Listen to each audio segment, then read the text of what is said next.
order. We'll take the roll call and we'll jump right into our meeting. Carly, can you do the roll call, please? Joseph Di Benedetto. Present. Wing Yu. Present. Anne Marie Knievel. Present. Joseph Chow. Present. Sung Young Lee. Present. Mohammed Hunain. Present. Michelle Frederick. I'll come back to her. Sana Tayel. Eden Rubenstein. Present. Okay. Okay, so I believe we have quorum this evening. If we need to vote on anything as a CEC, quorum is present. Carly, you'll check in a little later if the other members join us or not. Yes. I want to thank all the families that participated in our last town hall meeting, which was last month, with our superintendent and our chancellor. I thought it was a great meeting, and I really appreciate those who joined in and participated. The message to the chancellor was that we are a high-functioning community, and not only do we have students that are up for a rigorous education, but we have parents that are also very concerned about their students, and I think that message went through to the chancellor. Okay, so before we get started with our SCA presentation, Mr. Goodman should be here. We've also invited Mr. Leroy from School Facilities because we have to deal with some of the issues in the schools. But I wanted to introduce you to our superintendent, and we have a guest speaker this evening as well. So Superintendent, I'm going to give you the microphone. Thank you very much, Joe. So one of the things that I would like to do this evening is put my superintendent's report aside for one brief minute. Louis, thank you. And I want to take this moment to introduce Nava Birnbaum. Nava was one of our students from PSIS 499 who went to the city this month to deliver her soapbox speech on homework as part of our Civics for All initiative that's happening across District 25. So what Civics for All is doing with our students is it helps our students in our schools support one another in making connections between history, current events, and democratic structures. And our community really did truly appreciate and love Nava's soapbox speech on homework, as did our chancellor. So we wanted to give our community an opportunity tonight to hear Nava's soapbox speech and to celebrate her. So I'd like to take this opportunity to introduce Nava Birnbaum from PSIS 499.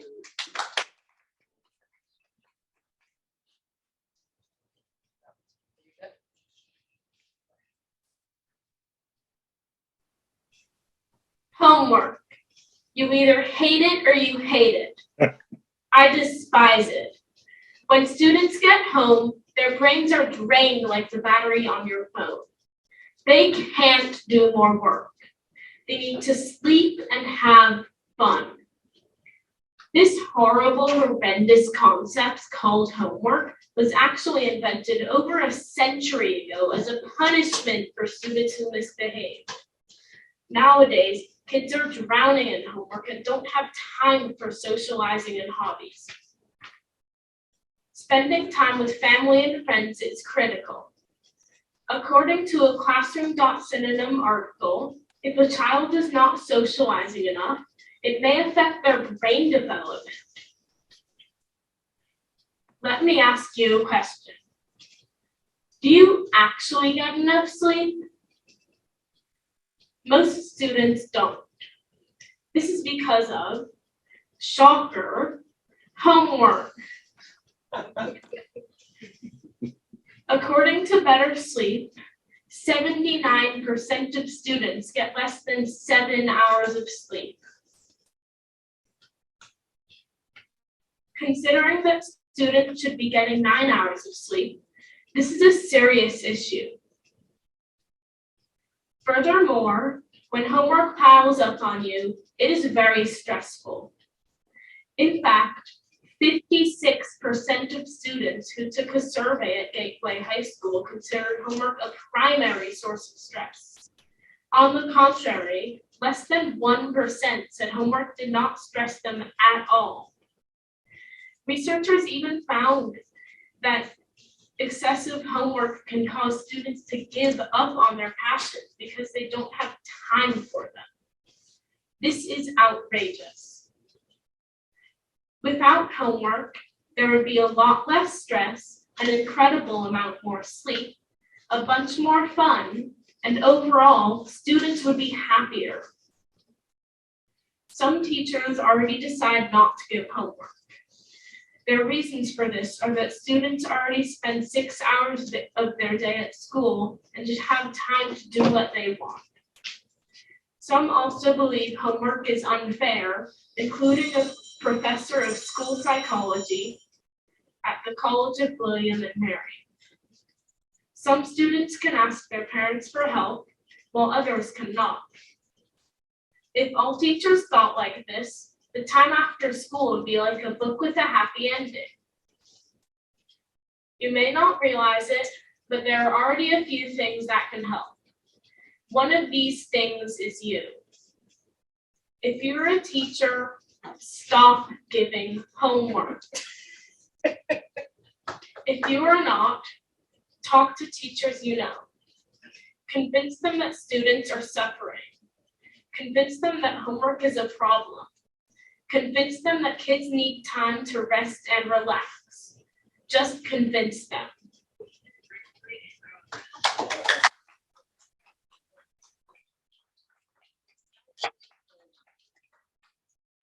So Nava, you see that woman smiling ear to ear, that's Miss Willens. Miss Willens is the supporter of Civics for All and Project Soapbox, and she was so proud to have you here. Here's something else so very exciting is that Miss Willens also runs our youth leadership team that she meets with monthly. And guess what topic she's going to bring up to the youth leadership team this month, which is homework.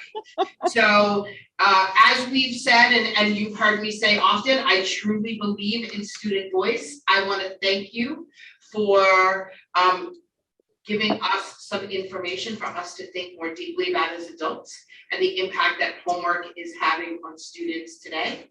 And so Ms. Willens, you'll reach out to Nava and invite her to be part of the conversation with our youth leadership team. Yes, I will tomorrow. Yes, so thank you so much. Thank you, Nava. Good night. Great job, Nava. Great job. And you're happy to stay here with us for the rest of the meeting, but we will be talking more in the future about homework. We also have the Vice President of UFT here, Mary Vaccaro, who will be talking to teachers on your behalf as well, right? So thank you about homework. Yeah. So at this time, do you want me to do my superintendent's Yeah, I report? mean, I think we might as well do that, right? Yep, I mean, absolutely. I see, I'm assuming Mr. Goodman's here. Yeah, You can hold on. Mr. Goodman, I'll take just a few minutes, so, yeah, okay, and face I noticed too. So, Louis, you have my, thank you. Okay, so good evening, everyone. I wanted to start with some enrollment updates for our families, 3K and pre-K. The 3K and pre-K applications are open and the deadline to apply is March 10th, 2023. So if your child was born in 2020 and lives in New York City, they are eligible to attend 3K in September of 2023. And if your child's born in 2019 and lives in New York City, they're eligible to attend pre-K in September 2023. In terms of elementary school information sessions, all New York City families and children born in 2018, 19, and 20 are invited to join a central virtual information session covering 3K, pre-K, kindergarten, and gifted and talented admissions. After the presentation, there will be time for Q&A. During each online event, we'll walk you through each of the elementary school admission processes, and we'll cover how to learn about schools and programs and their priorities using the online tool directly at my school's events. So the dates of the events, today there was one from 2 to 3 o'clock, but there's also one on Wednesday, February 15th from 6 to 7 p.m. Next slide. We are happy to let our communities know that nominations for Big Apple Awards are open through February 28th, 2023. Everyone is encouraged to nominate a teacher by emailing. You can get onto the website where it says click here, or by emailing bigappleteachers@schools.nyc.gov. And you can visit schools.nyc.gov/Big Apple Awards for more information. Lunar New Year, this weekend, the Chinese American Parent Association, CAPA, in partnership with the Queens Public Library Flushing branch, are hosting a Lantern Festival activity to help children learn about Chinese cultures and customs and to celebrate Lunar New Year with the community. This event is free, all are welcome. The event details are this Saturday, February 4th from 1 to 4 p.m. at Queens Public Library in the downstairs conference room located at 4117 Main Street.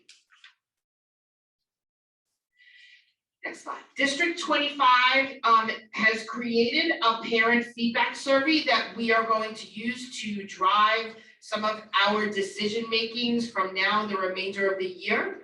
So we are asking that our families, and as many families as possible, share the parent feedback survey with school communities and families at www.d25.nyc/survey. This survey is anonymous and collects no information about adults or children. We are collecting important information for myself, and responses will be used to shape our future district supports. The survey is now open and is available in English, Chinese, Spanish, and Korean.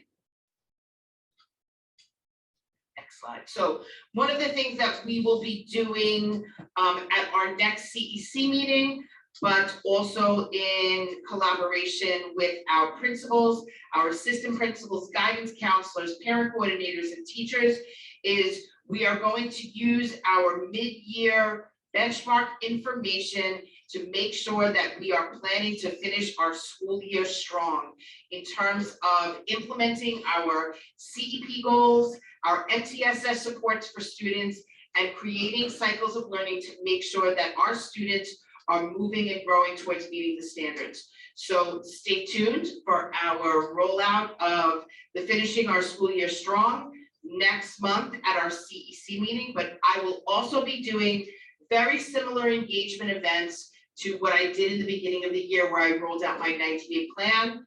And we are going to talk about how we can work as a community to make sure our students have the supports that they need to finish the year and be prepared for the summer and beyond.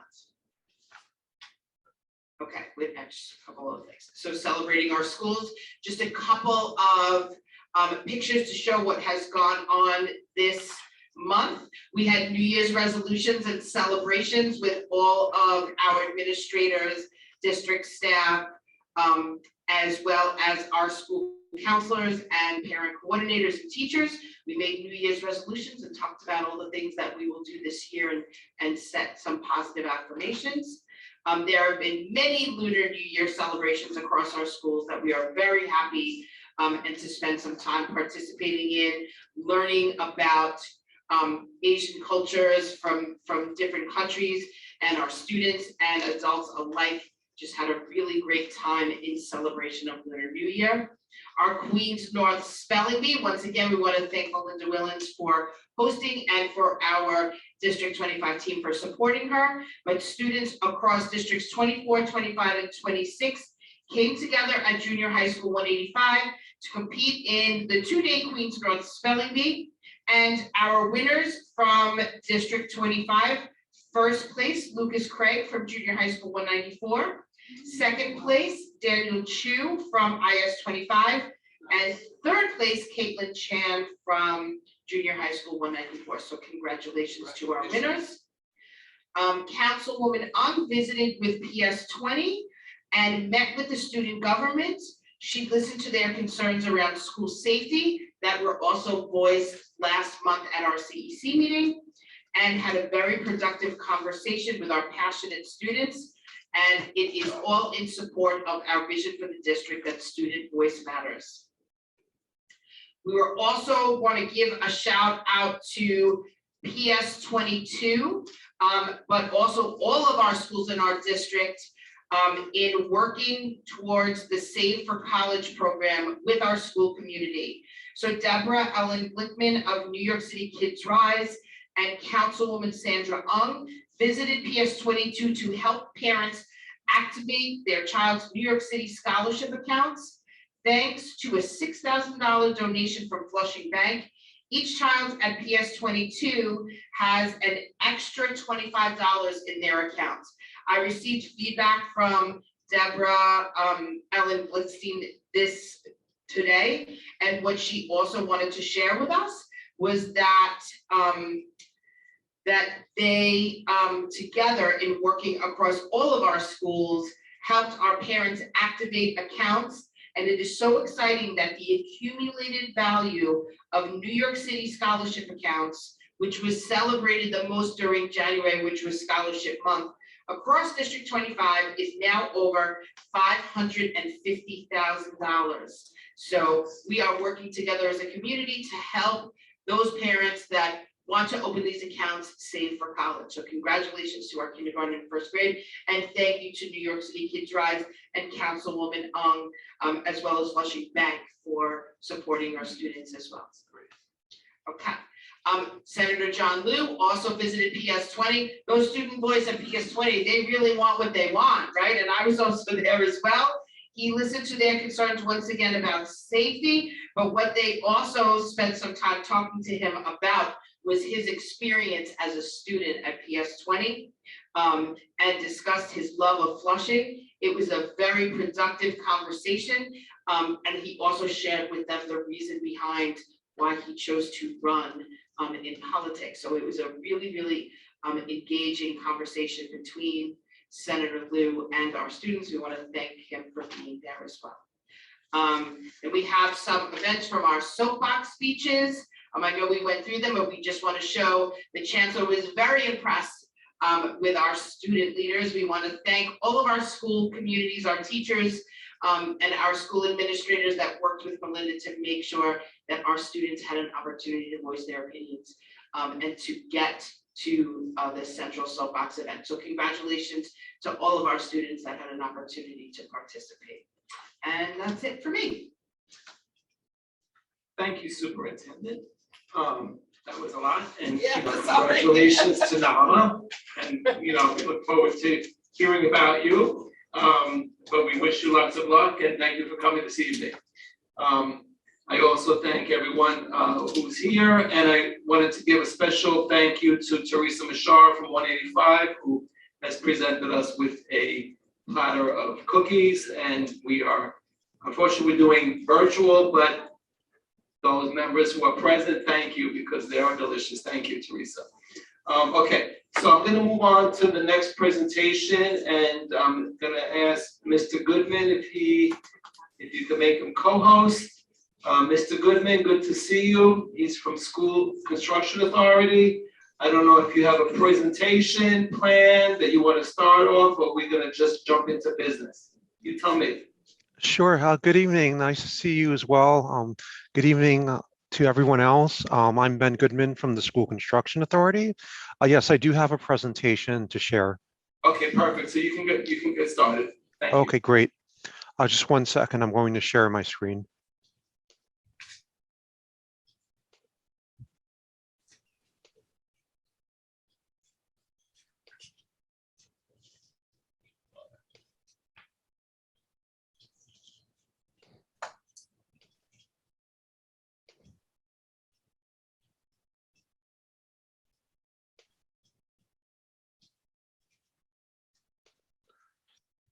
So good evening, everyone. Again, I'm Ben Goodman from the School Construction Authority. I'd like to thank CEC 25 for hosting us this evening. So this evening, we're going to discuss the proposed amendment to the SCA's 5-year capital plan, and that's the November 2022 amendment.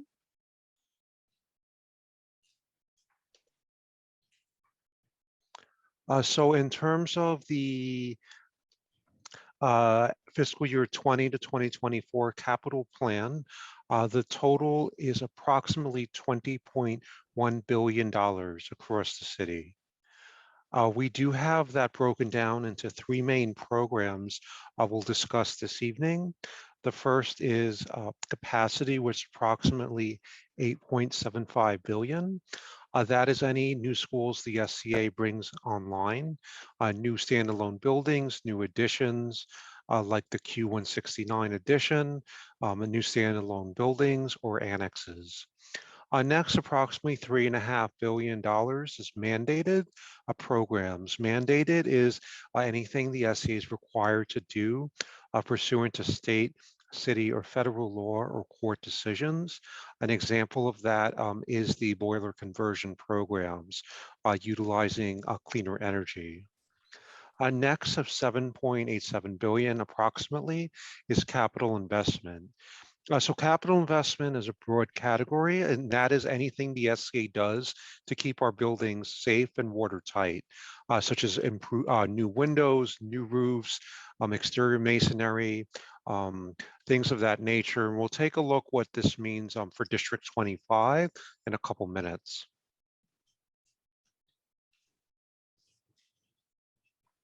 So a couple of very quick highlights.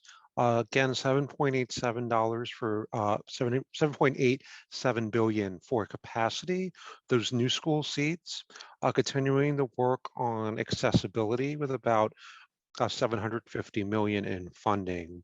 The next one is a new program, electrification, about $400 million. That is to provide all electric heating and cooling systems for our schools to move away from fossil fuel burning boilers. Next, approximately $1 billion for technology. And lastly, for TCU removals and playground redevelopments, about $317 million.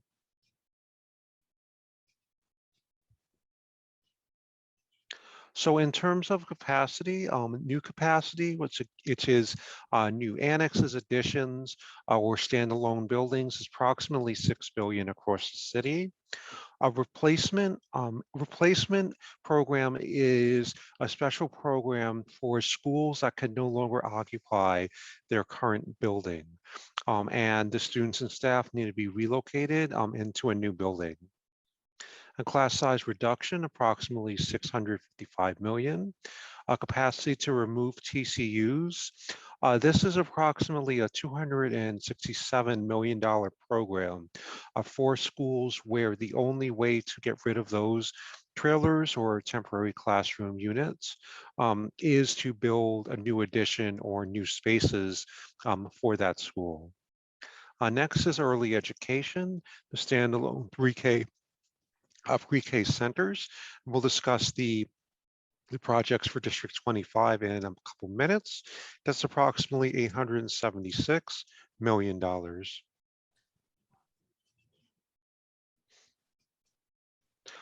So in terms of specifics for District 25, there's a couple of new projects I'd like to discuss. The first is Q388, which is currently in design, and that is located at 2350 Water's Edge, a new school with approximately 547 seats and an anticipated occupancy date of September of 2026. We do have the additions for the 169 building as well as PS 32. Those are currently in construction. Also, though, I'd like to bring you to the CEC's attention that we are in contract to acquire a new school site for District 25, and that is a primary school located on 45th Avenue between Colden and Casina in Flushing. We should have that project starting forward with our public review very shortly. So we look forward to discussing that with the CEC. Additionally, we're looking for 2 additional sites in District 25. Next, for the early learn projects, there are 2 3K centers for District 25. One is on 131st Street that opened this past September, and one is in construction on Casino Boulevard in downtown Flushing with 105 seats that is opening in September of 2023. Hey, can I just interrupt you for a second? Sure. Are those our schools, those 3K centers, or those NICE schools? I'm sorry, can you repeat the question, Joe? You were breaking up. The 3K centers, are those DOE schools or those NICE schools? I don't think, I was told that they weren't our schools. They might be NICE's. We actually don't know because we do the construction and design, and we build out to the DOE specifics as to Oh, I what understand. they require. We don't know who's operating them. Understood. think- Okay, sorry. Brent, I think 409 is District 25. The other 2 are not. Okay. I'm sorry, Ben. Oh, that's okay. So this is the addition to the 169 building on 212th Street by Bay Terrace. That's opening September of 2024 with 627 seats. It's currently in construction.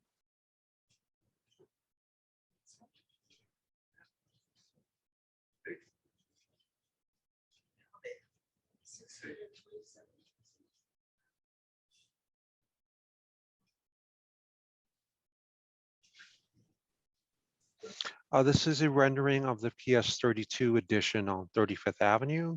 I'm opening in September of 2024. That's currently in construction as well. With 346 new seats. Ben, do you know if they're changing the front entrance at PS32? Because the front entrance is on 35th Avenue, and that looks like another, So the way it works is that when we build an addition, is that we will provide a new entrance way, egress in and out of the building. However, and with a security desk as well, located at which would be here, where the new addition is standing, as this is the connection, and this would be the new entranceway. And then it's up to the school to determine how they want to have arrival and dismissal. Understood. When is that project supposed to be completed? A year from this September, so September 2024. Got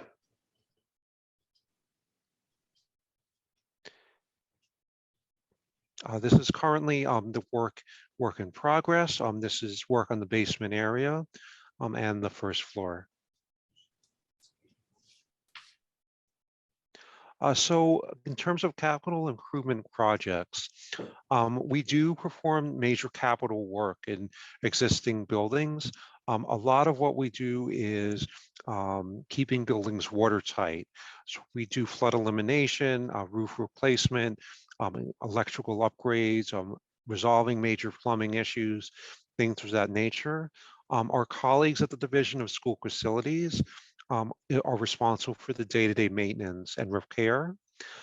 These are our custodial engineers, plant managers, facility directors, and the DSF central staff.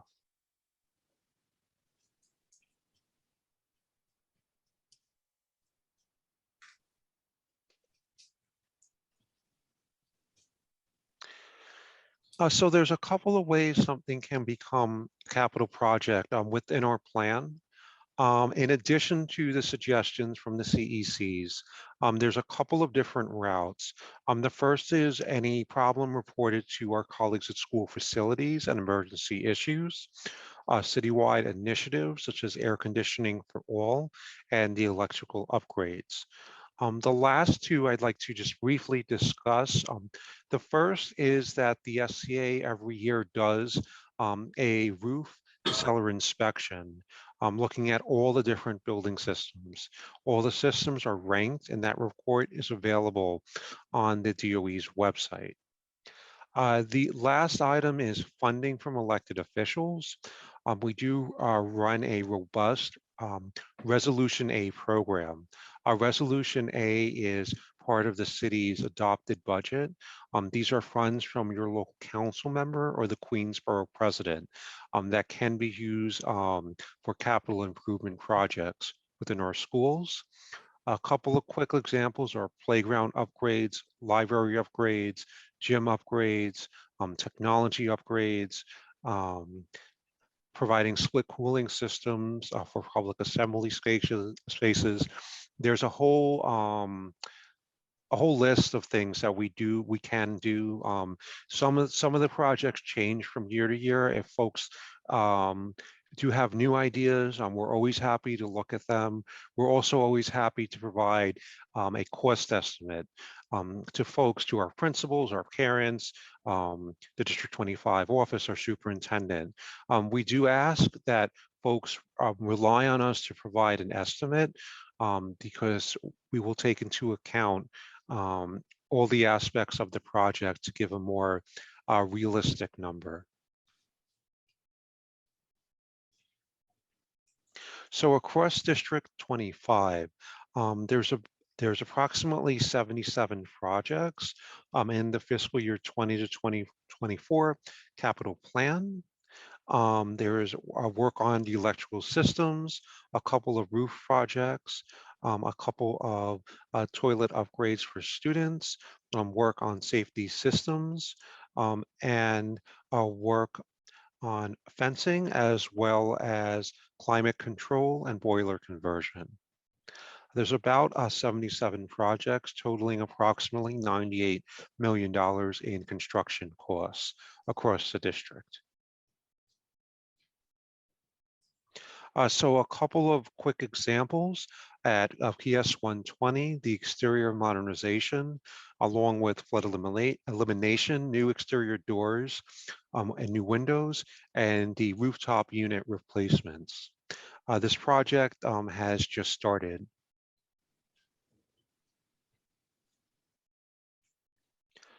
For PS 107, the exterior modernization and flood elimination work.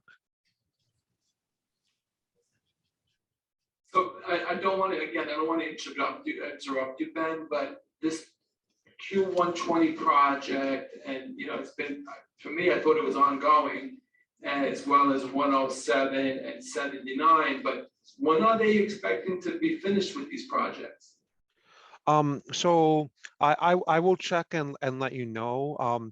I know 79 is wrapping up. That's at the tail end of the project. 120 is a bit different. There was an emergency stabilization project where we had to put up protection, a sidewalk shed that had to go up overnight for emergency reasons. We've now have added the protections. So the general contractor, I think, started about a couple of weeks ago. I'm working at the site, but I'll get back to you with the exact timelines. Okay, thanks. So 79, it was quite an extensive project. The exterior modernization as well as certificate of occupancy work. We did the TCU removal, playground redevelopment, and electrical work. So in terms of that Resolution A program, which is funding from local council members or the Queensborough president, there's quite a lot of projects, a lot of auditorium upgrades, as well as technology upgrades. And we've also improved science labs, playgrounds, and libraries. So from 2015 to the current, there's been approximately 393 projects across the district. So the SCA also has a robust MWLBE program. This is for A specific program we're quite proud of to increase a participation of minority-owned, women-owned, and locally based business enterprises on our projects. We do have targets that we have to meet across all of our projects for MWLBE contractors. We also run a mentor program, which is a really good program, and we do ask that if folks are aware of contractors across the district and your community that would like to do business with the SCA, that they please get in contact with us, as we do offer support and access to capital, as well as business opportunities for qualified emerging MWLBEs. This is a really good program to take advantage of, as we found that it's not so much the ability to do the work and to understand the particular trade. It's really folks come to us with help accessing capital, accessing the ability to be trained in how to run a business, how to apply for a permit, how to run the back office of a construction company. These are all things that we're happy to help with. And we do ask again, if anyone knows anyone who might be interested, my contact information is at the end of the presentation. We do have a large business development team that would be happy to meet with them.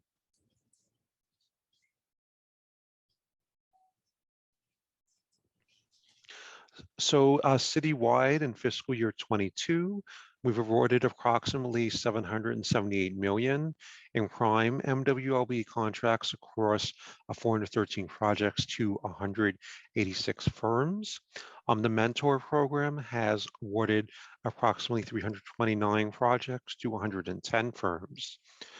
So for District 25 in particular, we currently have approximately 105 million in active MWLB contracts across 111 projects to 67 firms this fiscal year. This is the building comment form for the top 5 requests to the SCA.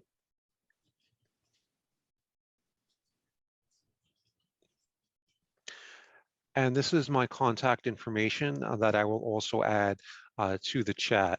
The link here is a link to the SCA capital plan. Again, I'd like to thank CEC 25 for hosting us this evening, and I'd be happy to take any questions. Thank you, Mr. Goodman. And you know, you and I spoke many times, and you know, I appreciate that there's a lot going on, and the numbers seem tremendous to me, citywide. So, you know, 98 million for 77 projects in our district is fine. I'm okay with it. I'm not complaining about it. But, you know, the CEC did fill out that request form and we submitted it on time. And we have a lot of questions about some of the projects that were asked from the schools. But I'm going to start, and then I'll let the other CEC members ask some questions, and then we'll go to the public. We do appreciate, and we know that our school district is very overcrowded, and I'd like to hear about this new project that's going to happen on 45th Avenue between Colden and Casino. But I think you have to go before the community board on that, right? It starts there. Right. It's both with public hearings, both at the CEC and the community board. Right. So do you have a community board meeting already lined up regarding that project, or is this something that's going to take time? Do you know what the deadlines are? We don't know the deadlines yet. It depends when the notice of filing is officially posted. So as soon as we have that, then I'll be in touch, because then we can you know, all figure out, you know, when everyone is available to host us. Okay. You don't know how big the school is going to be or how many students yet? That's all. You just looked at the land, I'm assuming, correct? Correct, but we will. We're crunching the numbers now, so as soon as we do have the posting available, which is starting the clock for the site selection, we will have the number of students available and an anticipated opening year. Okay, so because I'm assuming that area is pretty congested, and then we do have other schools, so I'm assuming we're gonna deal with like a rezoning issue, probably, correct? Once it's approved, but that doesn't concern SCA, that's something I think that the CEC gets involved in, correct? I believe so, but anyway, so we have a lot of these capital, I get a lot of phone calls regarding a lot of these capital improvement projects that have been happening in our district. So, there's some things that, like I say, you had mentioned that the PS 79 project is at its final stage, is almost over, but I'm told otherwise. I'm advised that it's gonna take at least another year, that there were like AC lines that were added, another 8 months, and there were like old, I see a different picture there. So where are you getting your information from on the PS 79 project? So the information comes from our construction management folks. So I will check with them to get more of a concrete timeline as to when they're looking to hit substantial completion. Because that particular project was quite extensive due to the certificate of occupancy work. Right, but I'm told that it led to more problems and it probably extended the time, so. Yes, Okay. it absolutely did. The way with that particular project, with any certificate of occupancy project, once you touch a system, you will not get sign off and approval until you fix the problem. Okay, so would you be able to get back to us at least with the time, only because the Yes. community asks, so I'm not just trying to put pressure on you, but I get the pressure because I get. No, I understand. Yes, absolutely. I'll get back to you with the timeline. Okay, and then before I pass it on, you and I already spoke about this boiler conversion at 193 that I was Yes. told was completed, but it's not connected. I don't know, there's a concern with the community over that as well. So with the boiler conversion projects, we don't typically connect the new boiler during heating season. We tend to wait until heating season is over. That way we can ensure that if there's any issues, it doesn't result in an emergency situation where the school doesn't have heat the next day. But I was told that boiler project was completed before, like I think during the summer or early fall. So. Okay, so I I'm will. just wondering, how much is it costing the city to run a temporary boiler when you have a project that's already completed and now you have to wait another year before you are officially, converted? So that I will check in Okay. and let you know. And then like I say, I have other questions, but I don't want to take over from other CEC members. Wendy, do you have any questions right now for Mr. Goodman? At 107, do you have a timeline when the project will be done? I think the parents were told it will be done September 2023. Mm-hmm. Is that correct? I will check and then follow up with the CEC. Is there also a boiler conversion project at 107 as well? Hold on one second. I'm going to check my notes to see if there's something planned. No, but there should be. So we have facilities that joined us this evening. I think it'd be easier that we get everybody at the table here. Mr. Leroy, you're here, right? Was that you? Yeah, hi, Joe. How you doing? Good, thank you. So Yeah, I mean, Ben, I didn't mean to throw a swipe at you. That's okay. There isn't anything in 107, but the boilers, they should be on somebody's radar, hopefully the SCA's. I don't think you have anything right now. no, but, we don't. If you could maybe bring it to their attention. Sure. So the exterior modernization there, it is scheduled to wrap up in the summer. But I'm going to follow up with my colleagues tomorrow to make sure we're still on track. Okay, perfect. So I'm told, I just got a message for that the boiler at 193 was completed over a year ago. So that's just something that I think the community is concerned about. That these projects are being completed, but yet they're still using the temps, right? So we I put in our talked to, recommendations, but we did not put any recommendations regarding these existing projects because we believe they were already approved, right?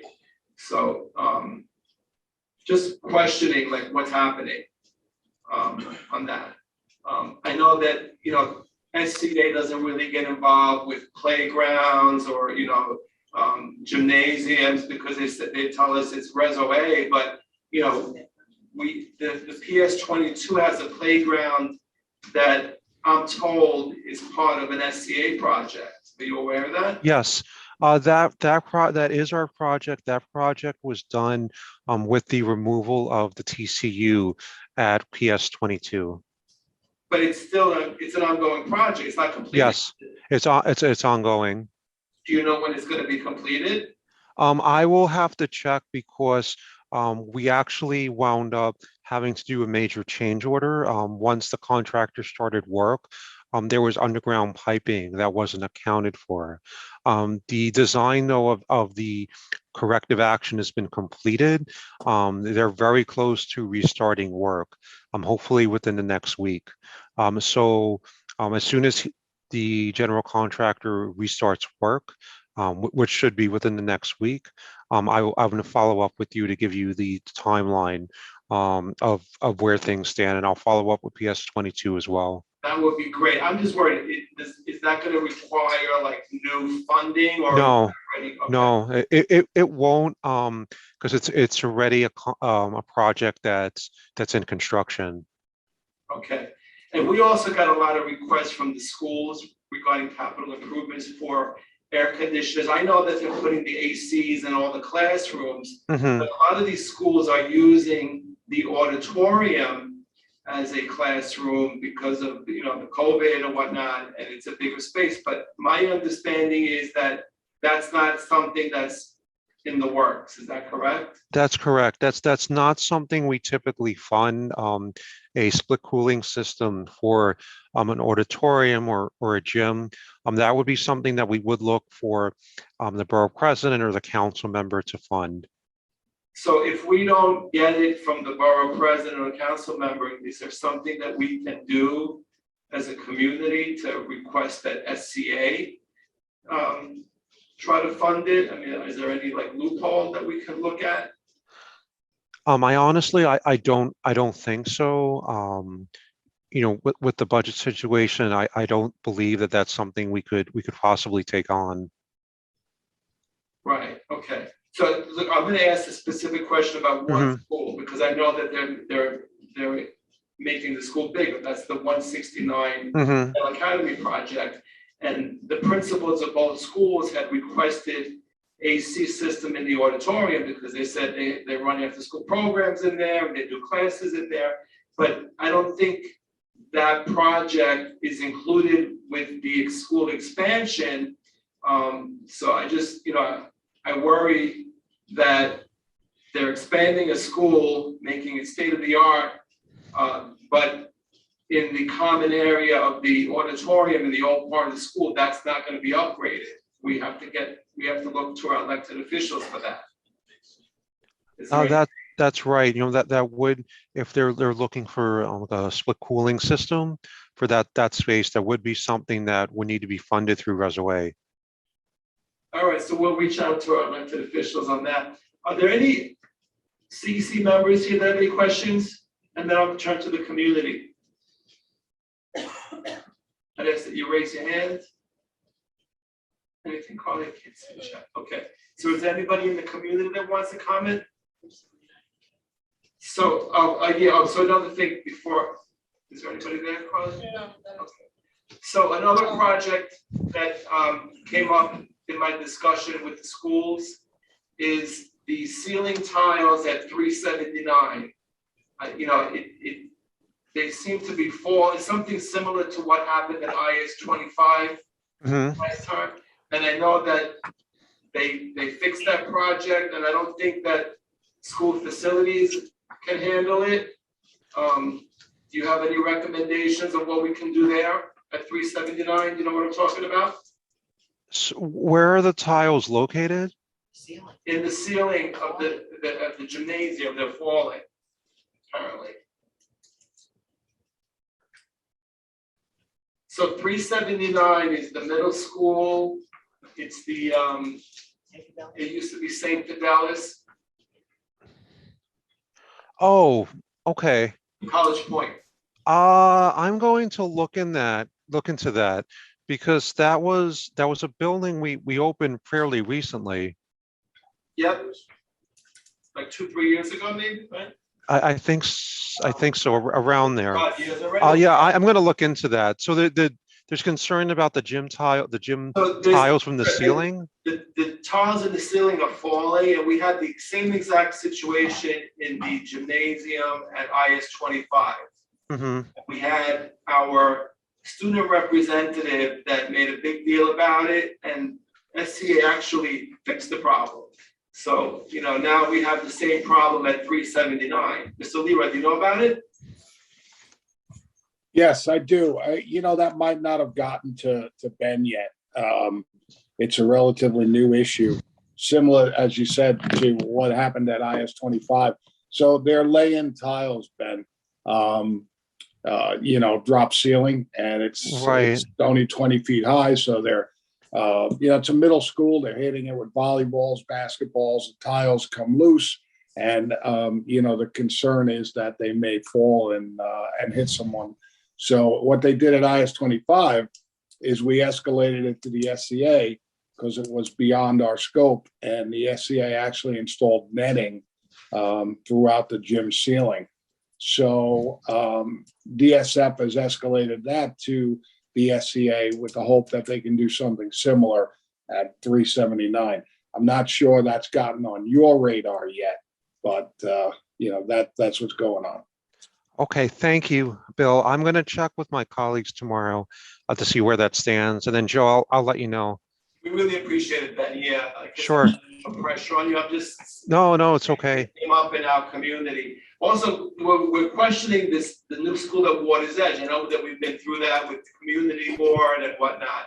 I happen to live in that area, but I don't see any work being done. Has it not started? No, not yet. We're still in design for the new building. Okay, so that's gonna, you're hoping to be completed on that project by 2024, no? No, 2026, I'm sorry, we got time. Well, right, we have some time. That is a 2026 opening. Okay, and I see that Mr. Chow has his hand raised.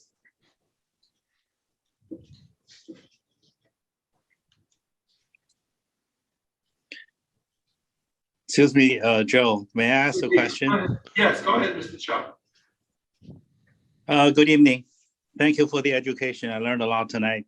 My children go to PS 79.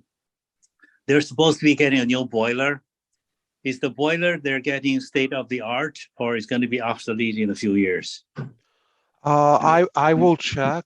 I honestly, I don't know what type of boiler was installed. If it was installed, though, it was using cleaner energy. Because that was is the goal of the boiler conversion program. Okay, it's getting installed. It will be installed. Right, so I will, because that project actually is starting momentarily. The contractor is pulling the permits. So I will check and see what type of boiler it is. Okay, thank you. I know. Thank you very much. Thank you, Mr. Chow. So Ben, we had submitted our recommendations timely. When do we get the results, like whether or not that the SCA will follow our recommendations? Because we know that it's not binding, it's just our recommendations, right? Right, I believe they're usually sent out sometime in the spring. So we could expect them by I'm assuming April? I would assume like probably April or I'm May. just asking because I want to know when do we start, asking about it. Follow up. Because we do have, we have our community, they really are invested in making sure that our schools and the projects, they follow through with them and that we're not wasting any money or time. So, I'm sure that we're gonna hear from the community, so I just want to know what the deadlines are. Okay. Okay. I will check though to see what we're looking at and then get you hopefully more of a concrete date. That would be great, thank you.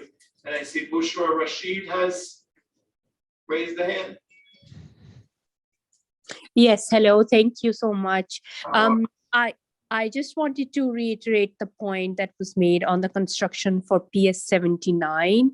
Last year, my kid was in kindergarten and they were going to have playground material after the summer break, but now we're approaching another summer break and the kids still don't have that.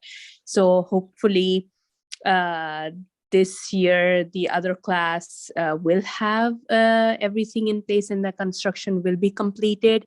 I know it has been delayed and that point was made earlier, but it would be good to have a final completion date in mind for all the parents. Thank you so much. You're welcome. Is there anyone else that has their hand raised? Carly, I can't see. No. Would it be possible for me to speak, even though my hand's not up? I don't see who's talking. Who's there? This is Heidi Pepe from PS 193. How are you? Yes, you're more than welcome to speak. Thank you. So I would like to speak about the boiler situation that we have.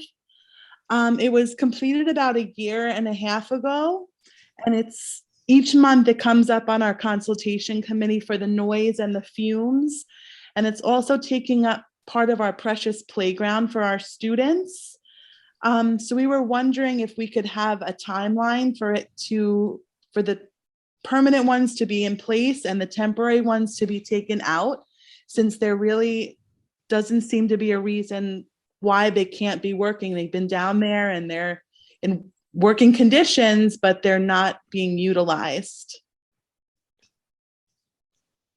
Yes, so I'm going to follow up again with our general contractor and our team to get an exact date of when the temp boiler can be removed. Then I'm going to follow up with the CEC. Okay, thank you. When can we expect to hear from you? Probably this week. Okay, thank you very much. You're welcome. Appreciate it. Thank you, Mr. Goodman. Yeah, I mean, like, I know you're telling me that you don't generally change, switch the boiler over during the winter season, but it's been a while and I don't see if it's working, what the problem would be, right? But if you can get back to us on that, that would be greatly appreciated. Definitely, will do. Okay. So does anyone else have any questions for Mr. Goodman or comments before we move on with our meeting?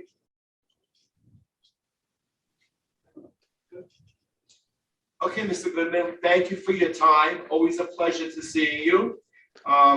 Again, let us know when that new project regarding the school on 45th Avenue, when you have to consult with the community board, because we'll do our best to be there as well. Absolutely, will do. Nice to see you as well. Thank you all for your support. Thank you for your time. Thank you again. Thank All you. good stuff. Thanks. Take care. Take care. Okay, so moving along with our meeting, we also have some representatives from FACE here, because as you know, we have an upcoming CEC election and we have the election presentation. We have Cecilia Venosta Weigel, Pamela Hamilton Johnson, and Ilka Rios here from FACE, correct? Are you ready for the presentation? We are, and we also have Gloria Corsino, I believe. Yes. Okay, Gloria, I'm sorry. Are you here as well? Carla, did you make them all hosts so they can move forward with the presentation? Thank you so much. Good evening, everyone. Good evening. Let me know when I can share my screen. You already co-host. Perfect. You already co-host, you can get started. All right. Can you all see my screen? Yes. All right. Perfect. All right. I think.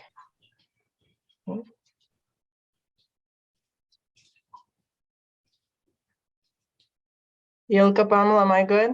No, you have to undo what you just did. You were perfect before. You can see your Okay. notes.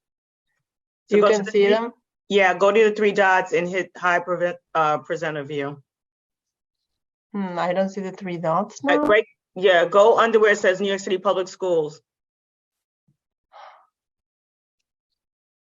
Oh, It's I where have my- you change the slides.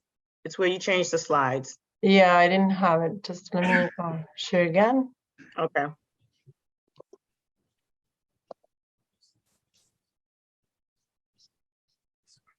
Sorry about that. Yeah, wait a minute.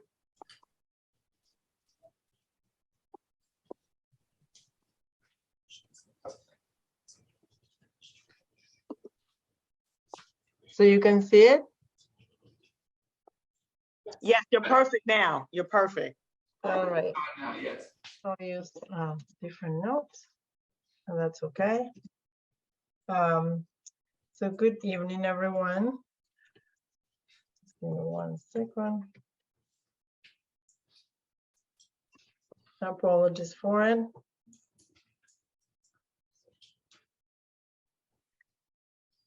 All right. So my name is Cecilia Venosa Weigel. I am a parent leader. I'm your neighbor. I'm from District 26. I have 2 kids in elementary school and 1 in middle school. But tonight I'm here as a consultant, and I'm part of the 2023 Education Council elections team. And I'm here together with my colleagues, Pamela Johnson, Gloria Corsino, and Ilka Rios. And so the purpose of this presentation tonight, and I hope that you have, parents who are interested tonight in running for a CEC seat. Again, like our purpose of the presentation today is to give you an overview of what education councils do. I know many of you already know, but for new parents, and hopefully some of you want to run again. We want to give you the information about the role they play in our children's education and their overall importance to the community. By the time we reach the end of the presentation, you'll have everything you need to know to apply to run for a seat and to vote for the elections this year. All right. So what do the education councils do, or what do they have to do with us as parents? Education councils help improve our schools. They strengthen school communities and promote student achievement to make our public schools the best they can be. If you want to be a candidate or vote for the best candidate, it is important to find out about CECs. And if you're here, you're already doing your job. Because these kind of meetings are the best way to learn about what CEC is. You're seeing your CEC members now in action.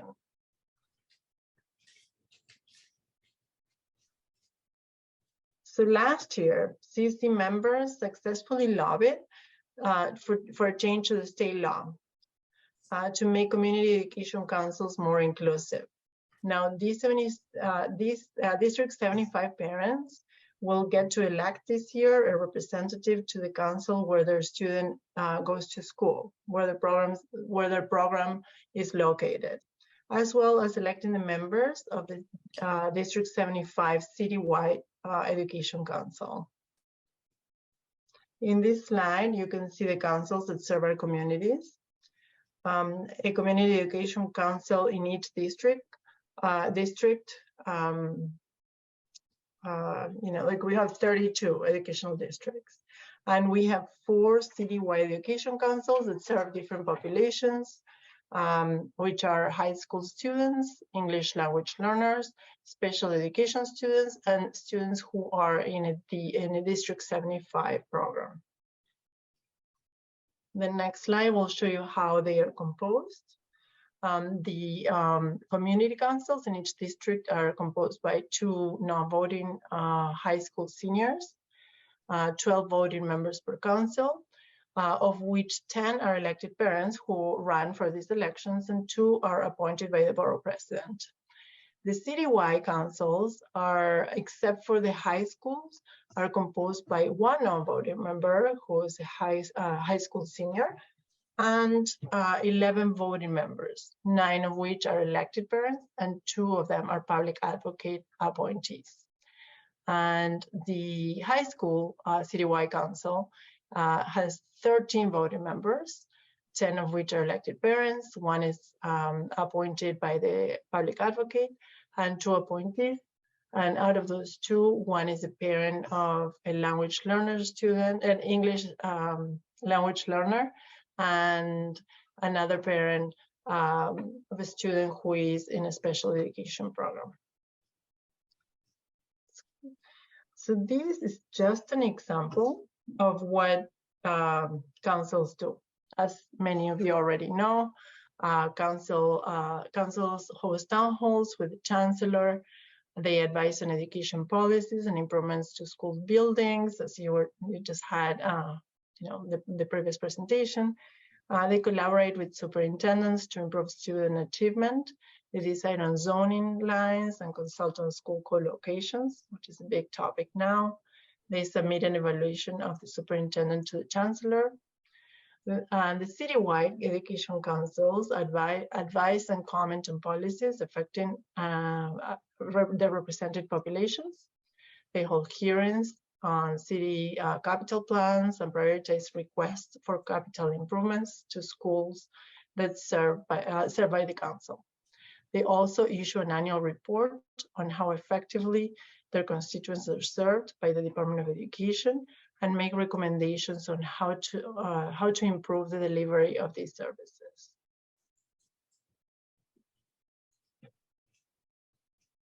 So the best way to find out again CECs are what you're doing, attending these meetings.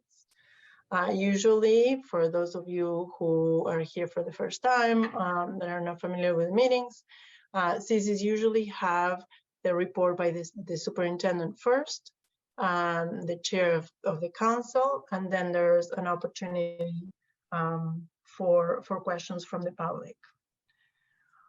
Our team is holding daily Zoom calls during the application period until February 13, if the campaign is not extended. And we want to provide potential candidates with useful information about the councils and the elections. So if you want to learn more, or you want to have more opportunities for questions, make sure you check the website and see when our meetings, what our information sessions are.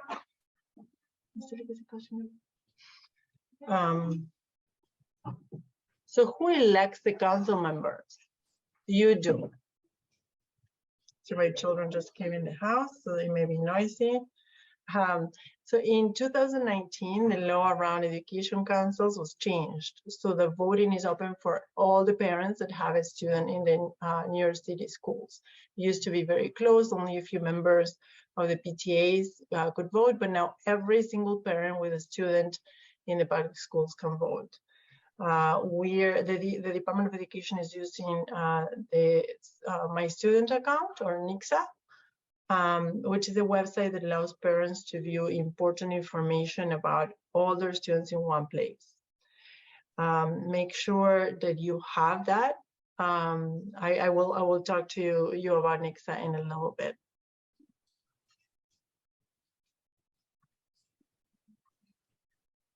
So if you want to run, you're wondering if this is a good fit for you.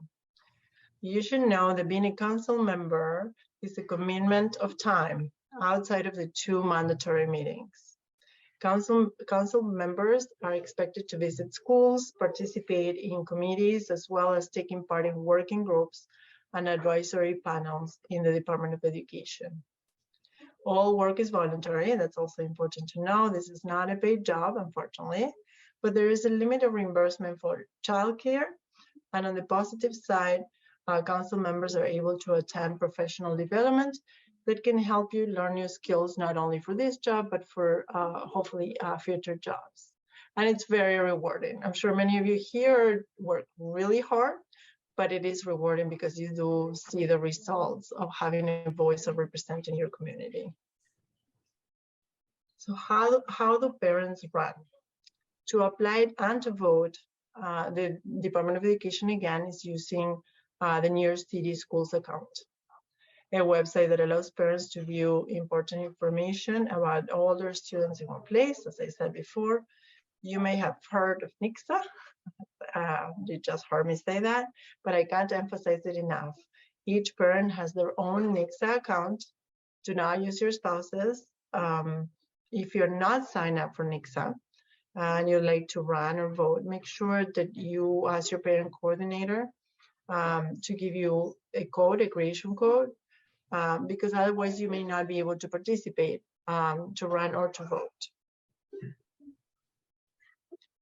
So what, again, so in your NICSA account, you will be able to see the grades of your students, your report cards, the attendance history, test scores, transportation information, and if your child has an IEP, you'll also be able to see it there.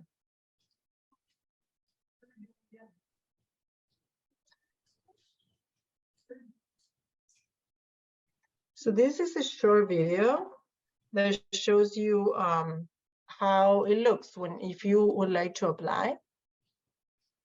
It shows you how it works, and it should not take more than 10 minutes. You will enter your email address, your password, you'll sign in, and one of these tiles will say apply for CEC seat. You'll confirm that this is you, that all the information about your children and their programs are here, and NICSA will tell you which councils you're eligible for. Here you will rank, you'll say which ones you want to apply for, and you will be able to rank which one you prefer if you're eligible for more than one. You'll be asked some questions about your, where you work, about your investments, just to make sure that there is no conflict of interest. It will ask about volunteer positions, and here are the investments.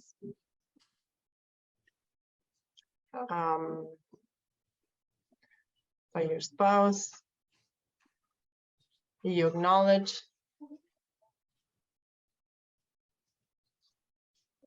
Your certification, it's a certification that all the information is correct. And that's it. You receive sorry about that. Sorry.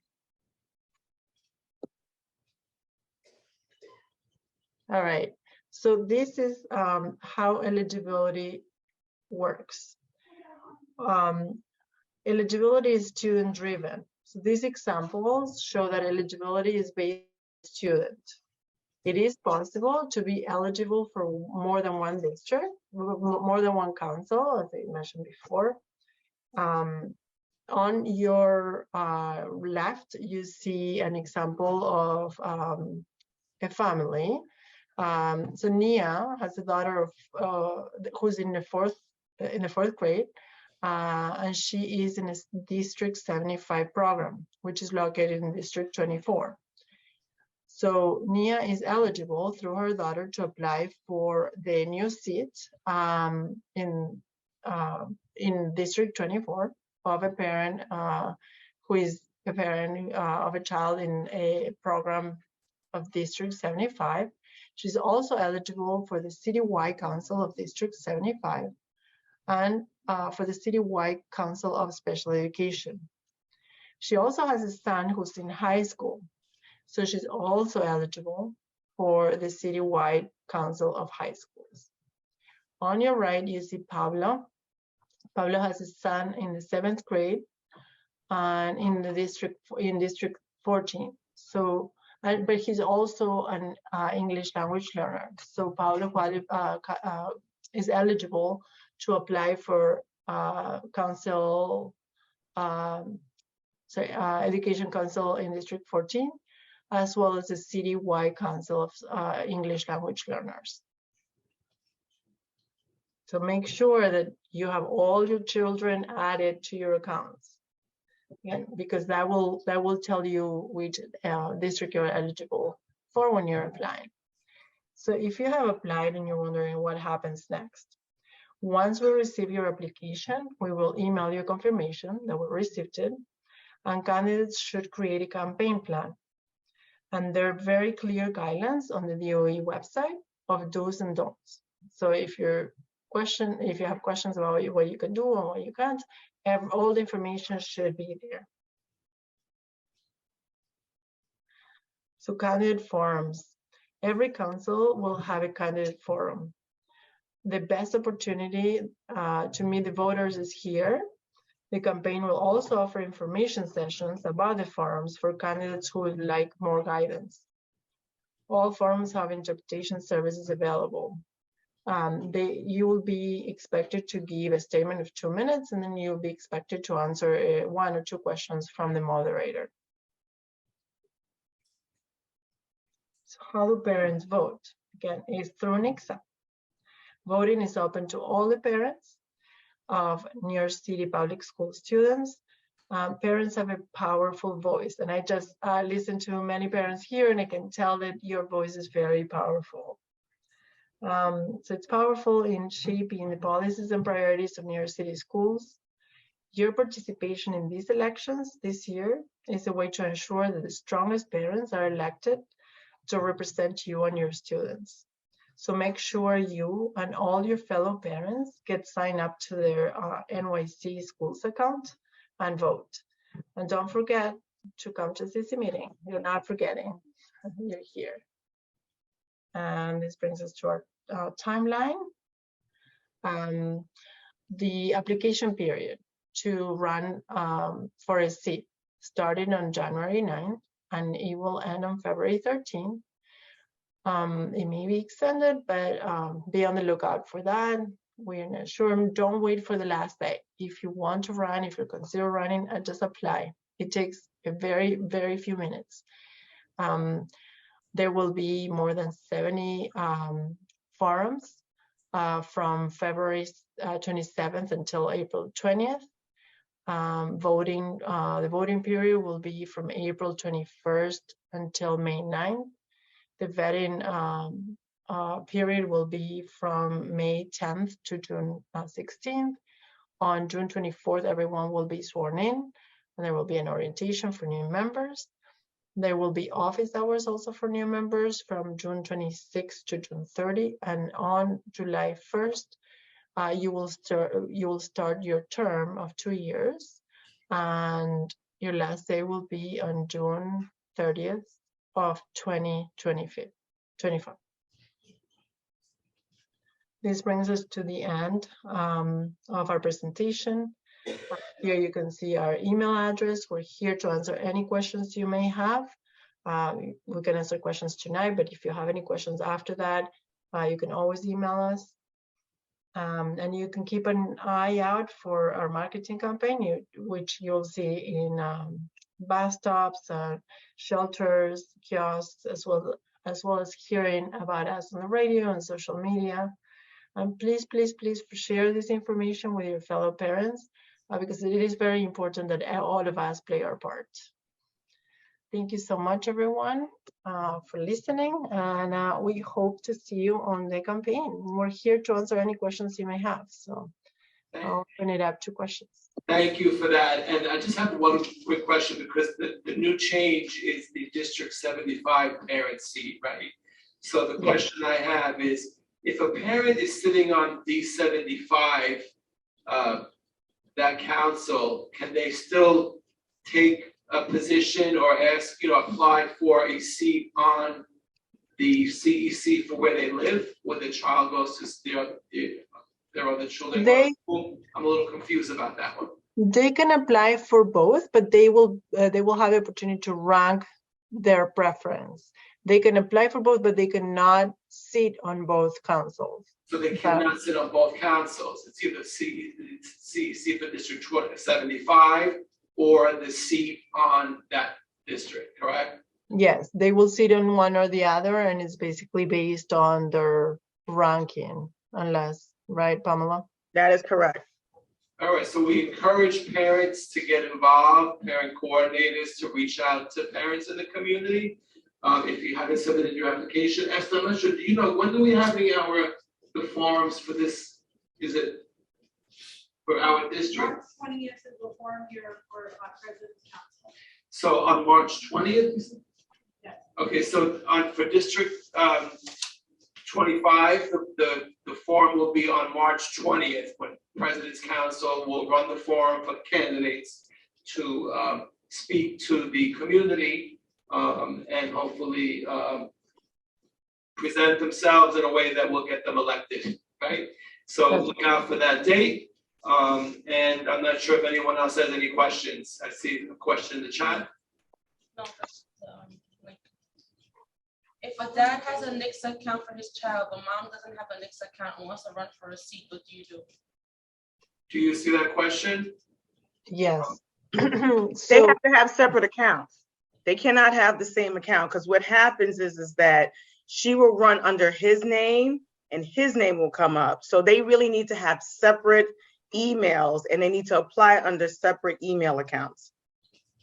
And if she doesn't have the account yet, she can simply contact the parent coordinator, who is the person that can help her get a creation code. So my understanding was that it was each student, every vote is per student. So in other words, if I have one child, my vote and my wife and I cannot vote separately. Am I mistaken by that belief? Yes, but like you have a reason to be mistaken, because it used to be the case. But now, okay. is that right, Pamela? I don't want to. So the way it is that if you have two parents, really the vote is split. It's almost like a 50-50 vote. And so their vote is combined into one vote. If you have one parent, it's just one vote. And that's the methodology that they came up with for parents. So both parents can vote. Okay, so and then I know that there's a question from Eden, who's on our board right now, about campaigning, right? You spoke about campaigning earlier. If we are running, when are we allowed to begin to campaign? Is the question. As soon as you get that confirmation letter that you have completed your application, you can start campaigning.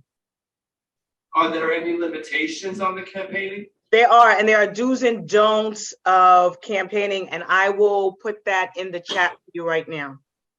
Thank you. Thank you so much, Paula.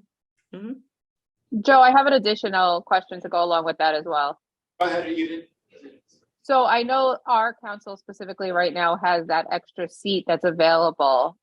Is there recommendations that we should still be trying to fill that seat, or is it best at this point to be waiting till the new election at this point? So you have a vacancy as of now, correct? Yeah. We have a vacancy, but we have not been notified of any potential candidate as of yet. Okay. Correct. So if a parent comes forth and they say, I want to be on the CEC now in its current term, that is, the CEC, has a process by which they onboard. However, it's a good opportunity for somebody who doesn't really understand what the CEC is about and they want to get their feet wet. If the seat is not filled, that's fine. So going to the new election cycle, the person can do both. They can sit on the CEC now, or they can run for the upcoming election cycle. They can do both. But the thing about not having a vacancy, it means that the work is split. right? So you have to go to schools. The burden is a little bit better when it's spread out amongst, the parents on the council. So if you have a parent that came forward and you can onboard them, then I would onboard them, because they're still, we're talking about January until June, Yeah, we Okay, definitely, thank you. this vacancy came up last month, so we definitely put it out to the community. And my understanding is that the CEC vote on the election of that candidate, right? If it's not during in other words, it's not for the elected term. That is right. And so when you do that process, it has nothing to do with the beginning of the cycle. You can onboard during your regular cycle. That has nothing to do with the elections. That is something that the CEC does autonomously by itself to onboard members at that time. Perfect. Thank you so much. You're welcome. I think Wendy has a question.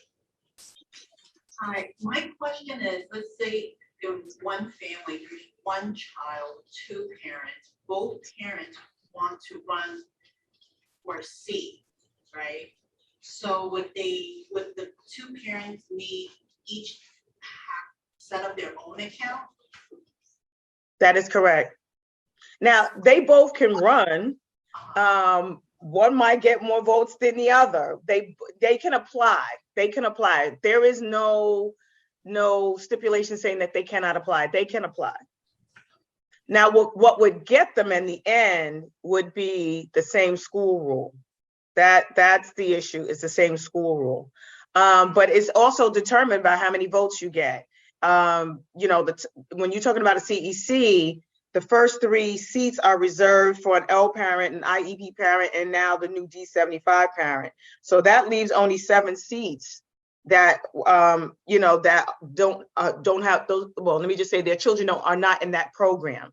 So it's possible that one parent will get more than the other. One parent will be seated and the other parent won't. It also depends on whether or not they have children in different districts, Pamela, right?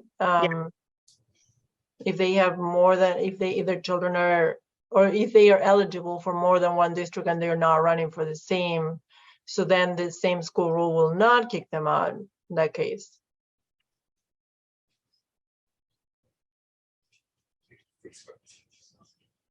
Okay, and then my second question is, when it comes to voting, I have heard that each child gets 3 votes, and with the 3 votes, you could vote for 3 different candidates. Is that true? I believe so. I don't have a definitive answer, but I can get back to you on that one. I think you are right, but I don't want to be wrong and give you the wrong information. You will take that information back. Cecilia, do me a favor, put your information in the chat, and we will. I'm almost sure you're right, but I want to check with Diana, who is our supervisor, to make sure that is correct. And then also picking up on that question, if each child has 3 votes, but they want to use all their 3 votes on one candidate, is that allowed? I still have to get the answer to that as well. I can get the answer for that. All right, so yeah, I guess we would need to know before the election. Absolutely, before you start voting. Back to you. I'm putting my if you don't mind emailing me, I'll put in my my email address in the chat, and we'll make sure that we'll get back to you ASAP. Right, so then let's make sure that I have the question clearly. You want to know, does a parent have, I'm sorry, you want to make sure that you want to know if a parent has 3 votes. And you also want to know, can they use those 3 votes for one parent? For the same candidate, right? Yes, correct. Okay. So that's coming from one of our CEC representatives. Maybe Carly will send you an email, or you can just let us know at CEC, and then we'll send it out to the community, right? But again, I think that that's affecting the election, which is not going to be until what, April, I think it is, right? So you give them the timeline, Cecilia, Yes, All the right. voting timeline. no problem. That's what we're here for. So let me share again. February 13th is to submit your application. March 20th with this district is when we're going to have the candidate forums, and voting says between April 21st and May 9th. That So is we can correct. get an answer by, I guess, by next month. Mhm. Well, we're trying to get it to you by the end of the week. I mean, Yeah. Great, No, we'll That's- tell you before that. Yeah. perfect. Mhm. That's great. Are there any other questions?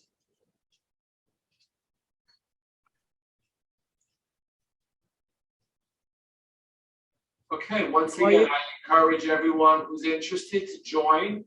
If you want to get your feet wet and you want to join our council, let us know, because we do have a vacancy on District 25 CEC. It's a great experience. I served on the council quite a few terms, and I can tell you it is definitely rewarding. And as you know, our community definitely gets involved, so I encourage you to get involved. And we are here to answer any questions. My email address is in the chat. Feel free to email me. If there are any presidents here and would like us to come to your PTA meeting and present to your parents of your schools, if they are not here, please let us know. Email me, let me know when the meetings are, and we'll do our best to send one of us to your meetings. But also there's info sessions every day, and it's in different languages like Korean, Haitian, French, Russian, Mandarin, Bangla. We do sessions every day. They are listed on the email. I'm sorry, they're listed on the website. We also have, in addition to that, a D75 info session. Gloria Corsino, she's here. She's one of our D75 parents. And there's a special workshop that they can take for D75 parents as well. That's wonderful, thank you. Okay, so if there are no other questions regarding the CEC elections, I'm gonna move on to any new business. Do any CEC members have anything they would like to bring up? Okay, and then we'll go to our public speaking time. Do we have anybody in the chat that'd like to speak? Anybody here? We're good?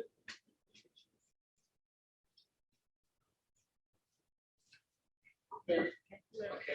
We have the pleasure of, always have the pleasure of having Mayor McCarron join us from UFT. Well, thank you, President Benedetto. I just want to talk about today. I really want to tell you how impressed we were at Bleecker Junior High today with Vonda and Goldie Hawn. It was an amazing day. We had a great opportunity, and I will tell you afterwards, we went out with some principals from District 25. There was a few others scattered in there, but mainly District 25 principals. And Goldie spoke about how highly she regarded the school that she went into and what great things were going on at 185. So I wanted to share that with you. And the second, just quick announcement is the governor's budget came out today. It's going in the right direction. One little problem is she's opening it up to more charter schools in New York City, pulling out the boundaries. So real concern that we have to start looking at throughout our city and see what's going to happen with charter schools. So just to throw that out for you as a look for. But congratulations to Bleecker. Great work today. Congratulations to Teresa Machar. Is there anyone else that would like to speak? Okay. So if we don't have any other items of new business, I'm going to adjourn our calendar meeting and take a 5-minute break, and then we'll start our business meeting for CEC members.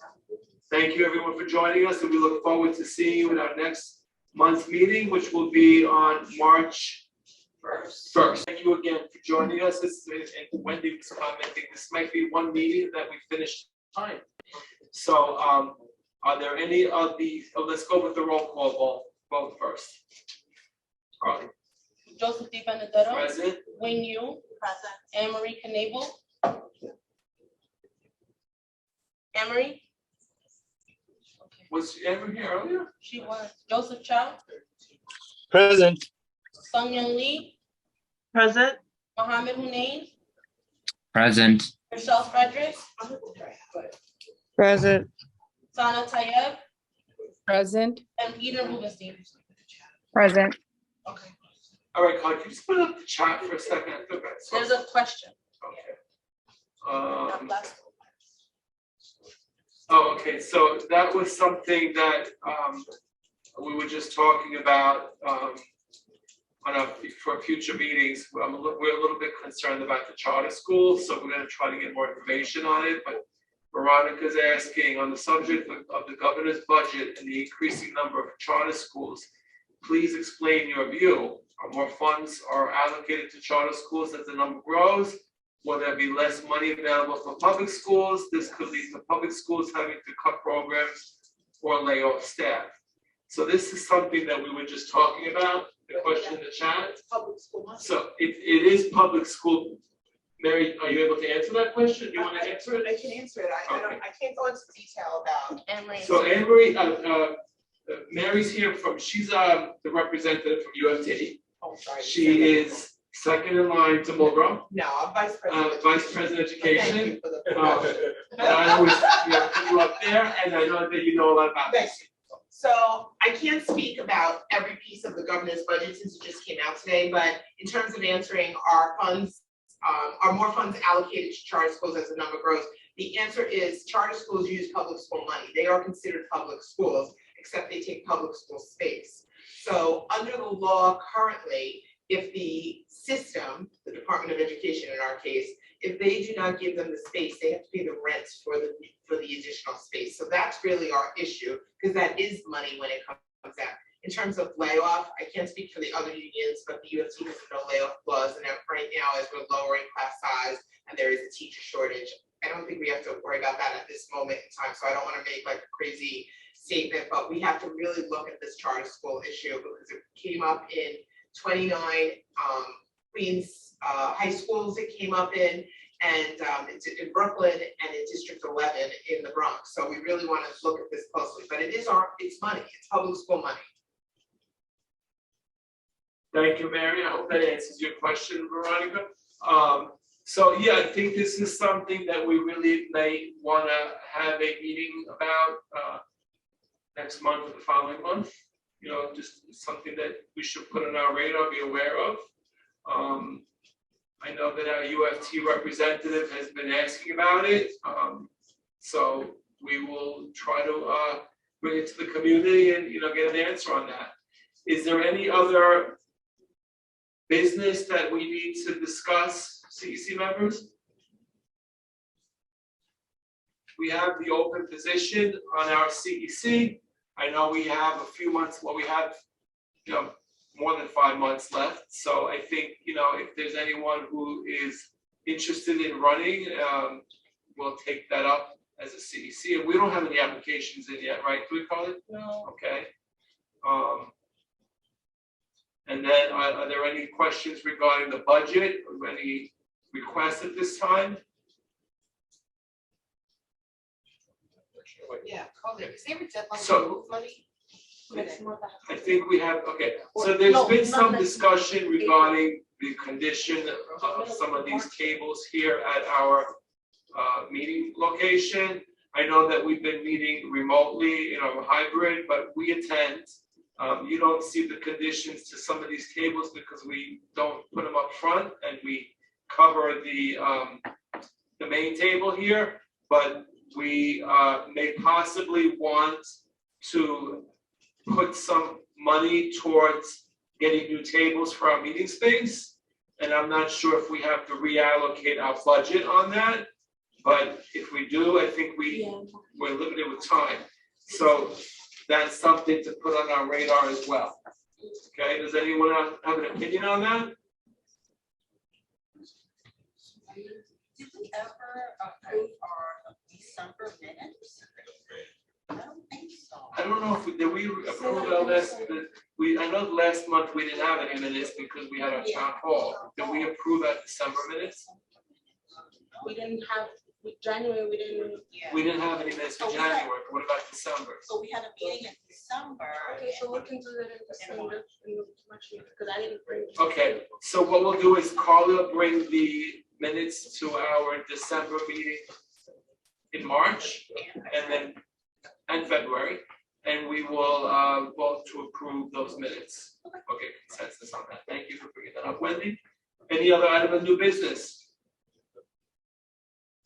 All right, so by the next meeting, we'll talk about the budget, you know, the deadlines and the tables and whatever, and then we'll take a vote, and then you can always, you know, council members, you can always reach out to Carly or, you know, email us if you have any concerns. And I'll entertain any motions to adjourn our meeting. Motion to adjourn. Wendy made the motion to adjourn. I'm the second one here. I'm gonna second that as well. I'll second it. Thank you, Edith. So we'll see you all on March 1st. And everyone enjoy your winter break holiday. I know we haven't had snow, but I'm still. It's no today. A little bit, but no accumulation. And I don't think we get snow dates anymore, right? The schools? No, we do not. But it's nice to have. No more school days. What's that? No more snow days, but you know, it's nice to have a little snow. All right, guys. So I'll see you next month and thank you for your time. Thank you. Good night. Have a good night, everyone. Bye, everyone. Take care. Good night. Bye, everyone. I can't believe it.